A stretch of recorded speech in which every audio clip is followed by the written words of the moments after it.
I'm Donna. My choices. Okay. My name is Matthew King, because we met.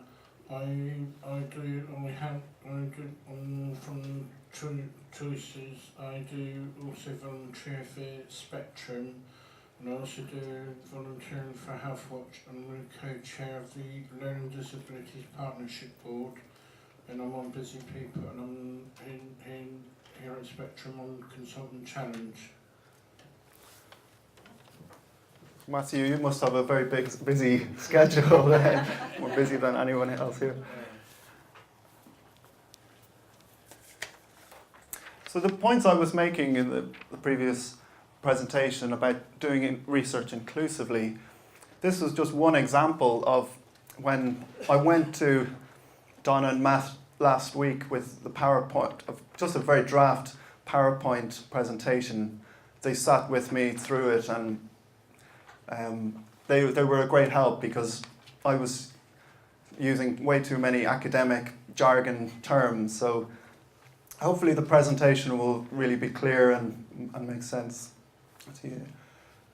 So I'm just going to give a brief background or a brief introduction to the project, and then I'll be getting Matthew and Donna to share their own perspectives and views. So we'll be kind of doing a joint presentation then. So the title, we ditched the original title, so this is hopefully a much simpler title. And it's about getting together and supporting each other through the cutbacks. So I'm sure all of you are quite familiar with the cutbacks.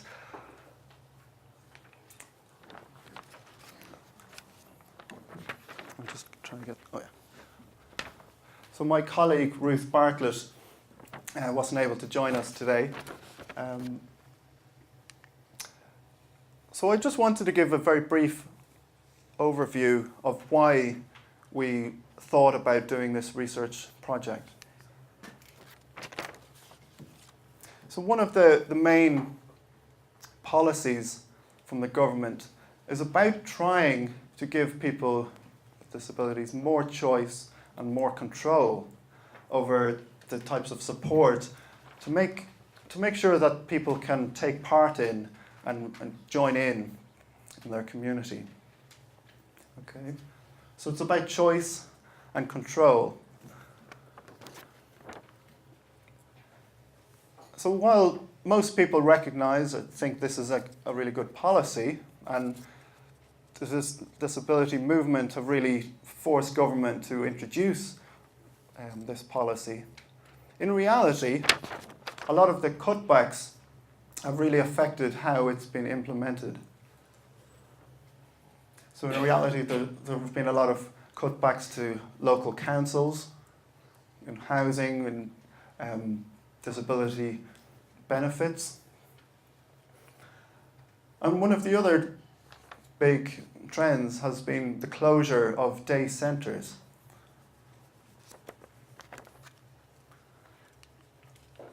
So one of the questions that we were trying to think about is, what is filling this gap?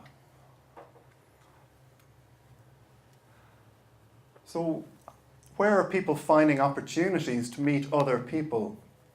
Okay, so thinking about social encounters and overcoming loneliness or isolation. And the next question was, does peer advocacy play a role? So I'll explain, or Matthew will explain in a minute what peer advocacy means.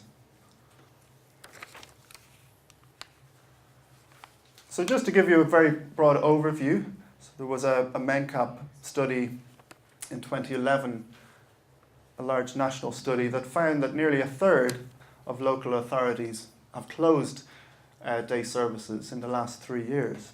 Okay, so this study is already quite a bit dated, so this figure could be more. And it's leaving, they found, 1 in 4 adults with learning disabilities being stuck at home. So this image here, you can see of a young lady sitting at home staring into her fish tank. Okay, it's very, very similar to some of the experiences that we found in our study. Another key study was by Alan Rulston and Hannah Morgan, and they found that daycare, adult education courses weren't being replaced with adequate support. So this is just where the cutbacks are really being felt. So that's the national picture. At a local level, I'm just going to give you a snapshot of what's been happening in Southampton. There have been large changes to the provision of day services. So the council had a large consultation. So they met with people with learning disabilities, families, to hear their views. They closed many day services. These are the council-run day services. So some are now being run by private companies. Okay, so the idea is that people use their personal budget and go and access some of the day services. It's worth mentioning some of these day services now charge £80 a day. Okay, so you can imagine if you have a personal budget of £200, you know, it's not going to stretch too far in terms of trying to find meaningful activities during the week. So there have been a lot of pressures on cutting back personal budgets. So this question of peer advocacy, can it make a difference? So I'm going to hand over to Matt, and maybe you could just describe to everyone what you think, you know, what comes to mind when you think about peer advocacy. Peer advocacy is when people with learning disabilities get together in groups, and in Southampton, me and Donna are on advocacy meeting called the Hub, and we discuss many issues that are affecting everybody in everyday life, and we also do discussions on other things, but it's about getting people from across the spectrum, from all types of learning disabilities and learning difficulties, their views on their services and what it is. And I'm going to pass you to Donna to explain some of it. Yeah. What goes on. And we have speakers coming to the hub once a month. They're good. And we can have dinner there and drinks. Yeah, Yeah. that's great. And you meet friends, like I have, and you meet them in a week. Mm-hmm. Thank you. Well, I'll ask you in a minute, Matt. Yeah, that's fine. Thank you. Okay, so hopefully you have a much better idea then of peer advocacy. So sometimes people call it peer support. Some people have also heard of the term self-advocacy. So it's about when self-advocates meet up as a group. And as Matt and Donna said, these peer advocacy meetings take place in local pubs. So the Hub, for example, it meets in a local Wetherspoons pub in Southampton. So the self-advocates have the opportunity then to go for a pint before or after and meet their friends.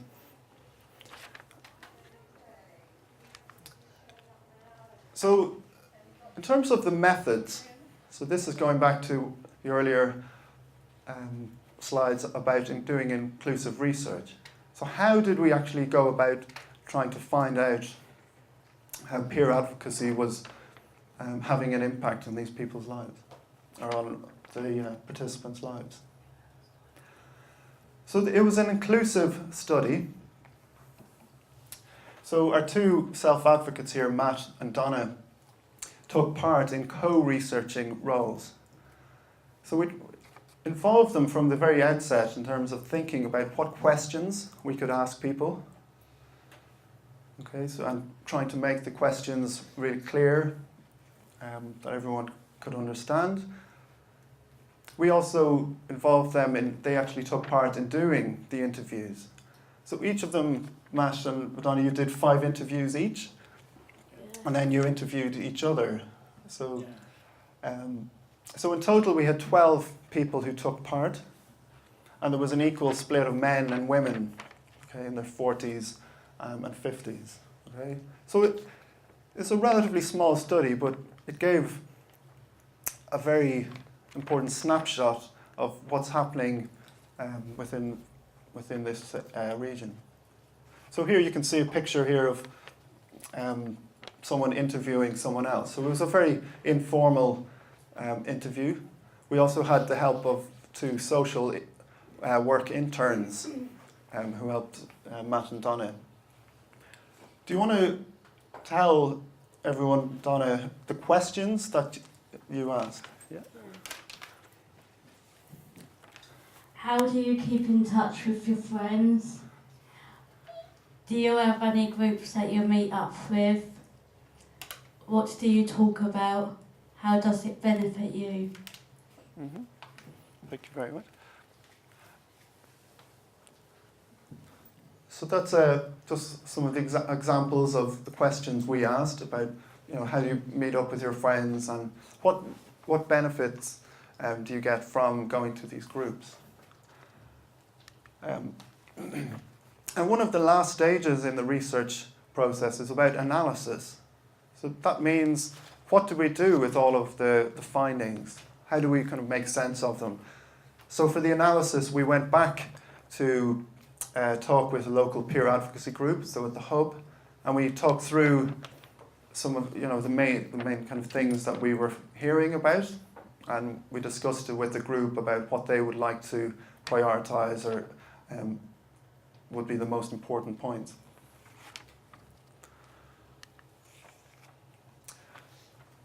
So one of the first findings that we heard from people was about how they're getting on with finding support. Okay, so how are they getting on within the context of choice and control with the cutbacks? So one of the participants, Jeff, in his 40s, and he's in a shared lives scheme.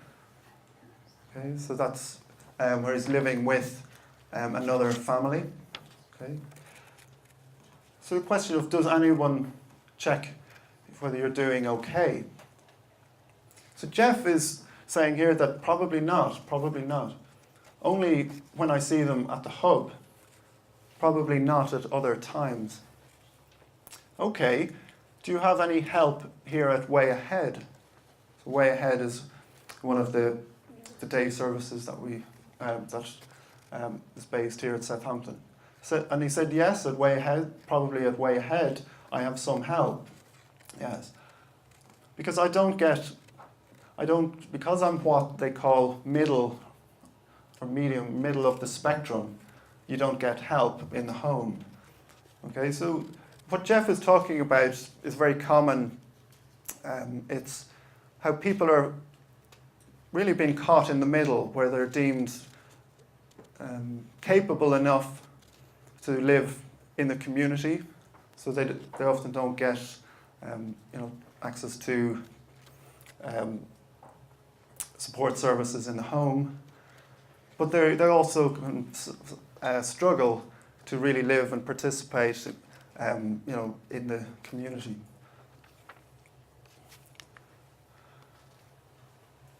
So what do people with learning disabilities get out of peer advocacy? So I'm going to hand over then to both Matthew and Donna, just so you can talk about what you found yourselves, about what you get out of peer advocacy. What we found, what we get out of peer advocacy is we get to able to help people in, if possible, advice and how to get help with people with learning disabilities, and we're able to give gentle advice and tell them the best people to go to see. Yeah, they give us advice and we speak up for ourselves. What choices say? It's your choice. Mm-hmm. Yeah, so what you heard there was just some of examples of what they get out of peer advocacy.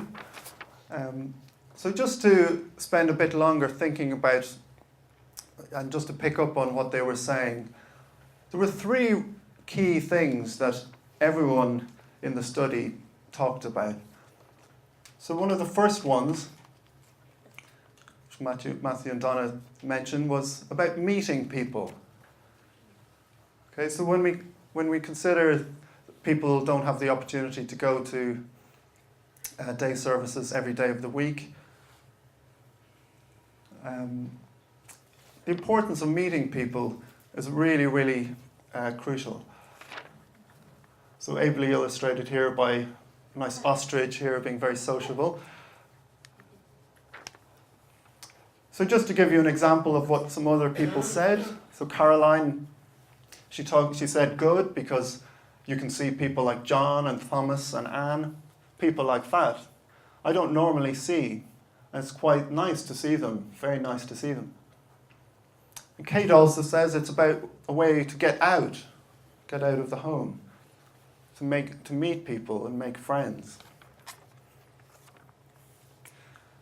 The next slide is a longer quote, but it was probably one of the most powerful messages, most powerful things that we really found in the study. So Henry is in his 50s and he's living alone. And we really had to go back and rethink about the questions that we were asking people about how do you meet up with your friends. So Henry straight away said, well, I don't have any friends. If you don't go to the group, you get sort of lonely, sad and depressed. So what do you like about it? How does self-advocacy benefit you? So here, very, very articulate by saying that in many ways, one, for social, it's wonderful. I don't like staying indoors because when you count the tiles on the ceiling, 1, 2, 3, after you've done that a few times, it gets really boring life. And so to be able to go to a group of people, to learn to socialize, it's a wonderful thing.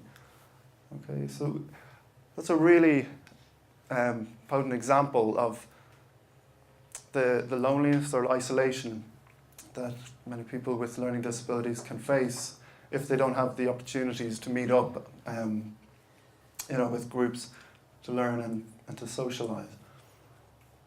So it really kind of picks up on the earlier finding by Mencap about people being stuck at home.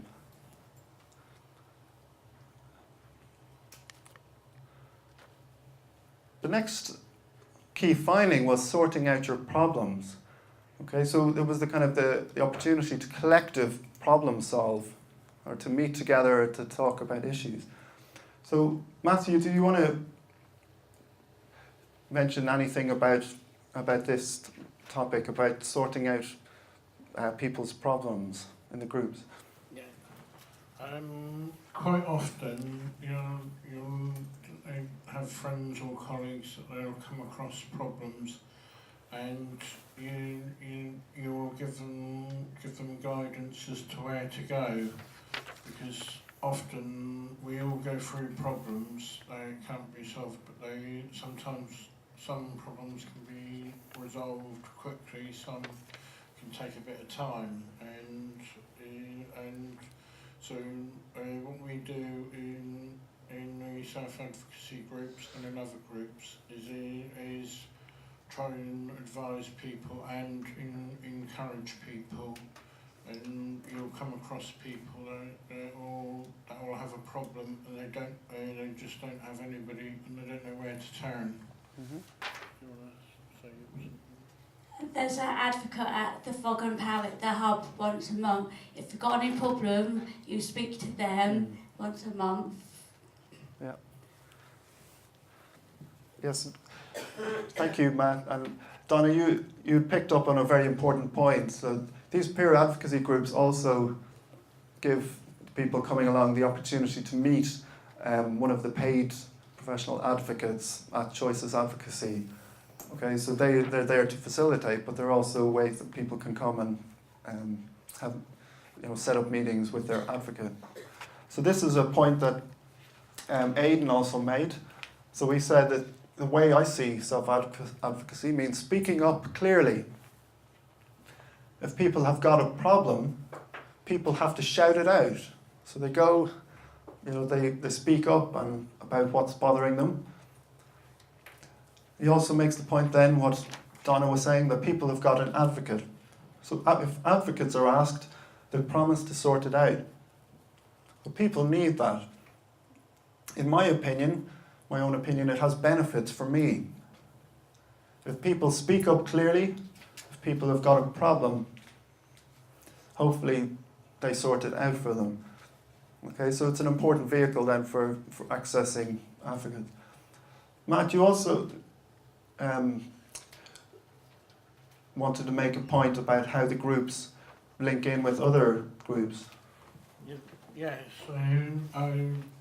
this is like the Learning Disability Partnership Board and Consultant Challenge and Busy People will have people with learning disabilities that will go onto the groups, and they can bring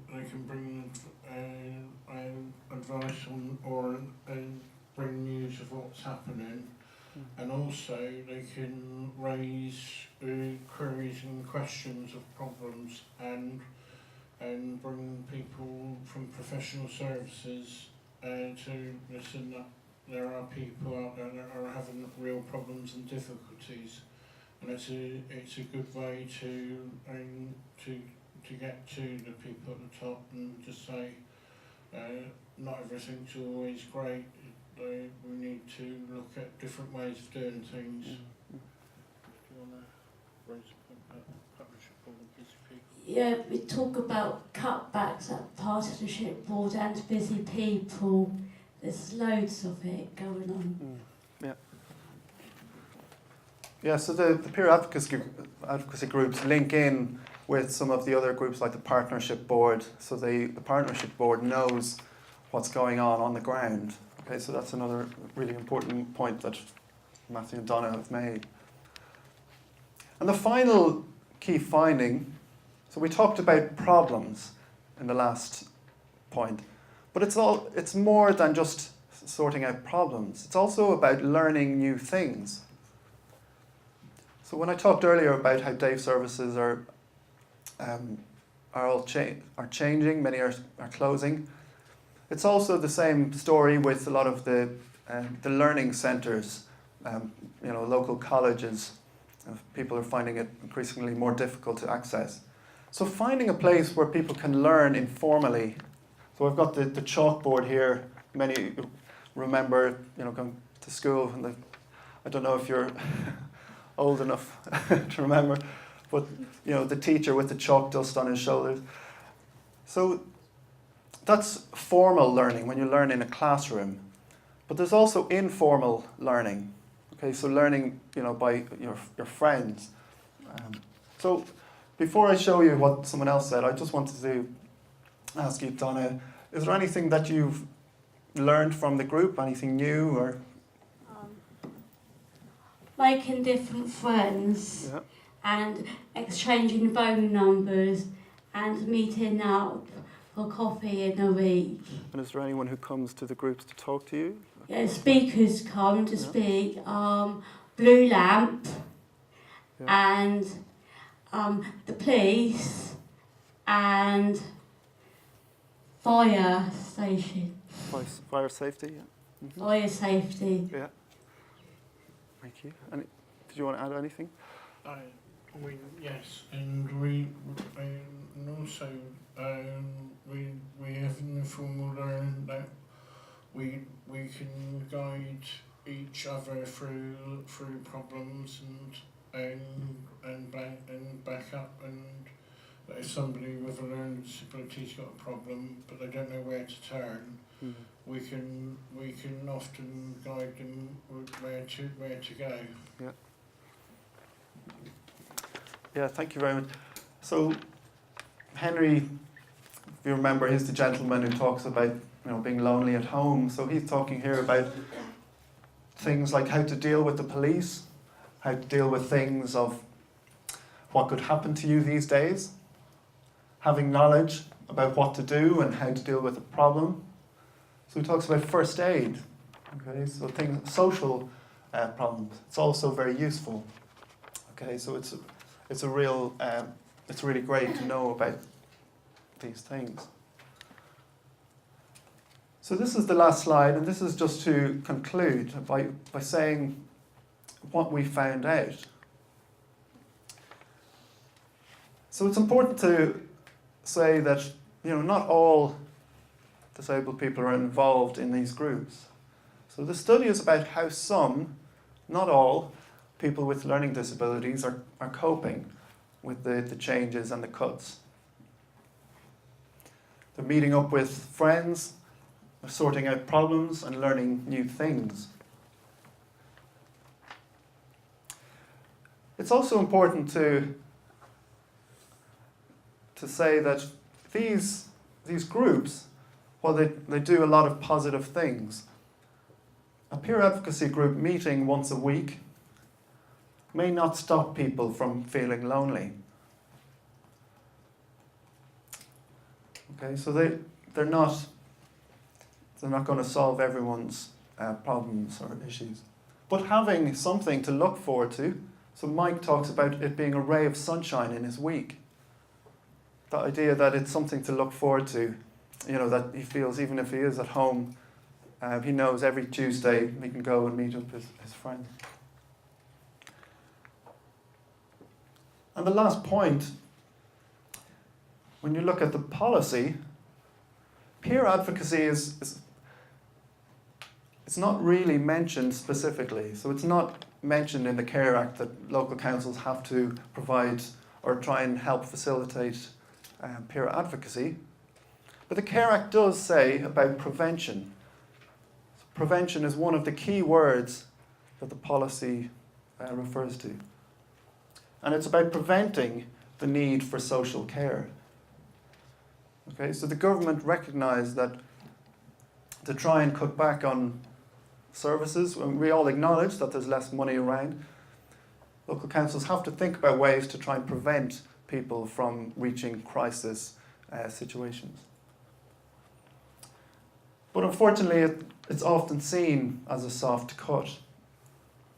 And Dan Goodley, if anyone wants to find out the reference to that, Dan Goodley has done a large study around self-advocacy around the country, and he's found that many of these groups, although they're in demand, are really finding it tough. Even in Southampton, when I first started looking at this issue, I remember there was a Ladies Who Never Stop Talking group. Can you remember it? Yeah. Can you remember any of the others? Ladies. It was a ladies group at Choices, the old building, Millbrook Road East, with Charlene Fletcher used to do it. I remember I used to go.